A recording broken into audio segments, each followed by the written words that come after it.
Hello అందరికీ, చాలా days అయిందండి నేనైతే వీడియోస్ పెట్టక. ఈరోజు అయితే ఒక వీడియోతో అయితే మీ ముందుకు వచ్చేసాను. అదే అండి, ఎంతో టేస్టీగా ఈజీగా ఉండే cup cakes, eggless cup cakes అండి ఇవైతే. దీనికైతే హాఫ్ కప్ కర్డ్ తీసుకున్నాను, అందులో పావు కప్ ఆయిల్ వేసుకొని అండ్ 3/4 కప్ షుగర్ పౌడర్ అయితే నేను వేసుకొని బాగా విస్క్ చేసుకున్నానండి.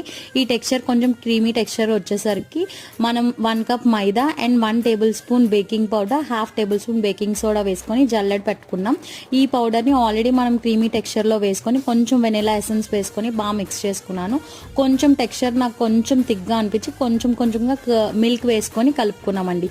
ప్రీ హీట్ చేసుకున్న బౌల్లో మనం ఈ కేక్ని మన అల్యూమినియం దానిలో వేసుకొని కప్ కేక్స్లో కూడా వేసుకొని మనం 45 మినిట్స్ బేక్ చేసుకుంటే ఎంతో టేస్టీగా ఉండే స్పంజీ కేక్ అయితే రెడీ అయిపోతుందని ఒకసారి ట్రై చేసి తప్పకుండా మాకు చెప్పండి ఎలా వచ్చిందో.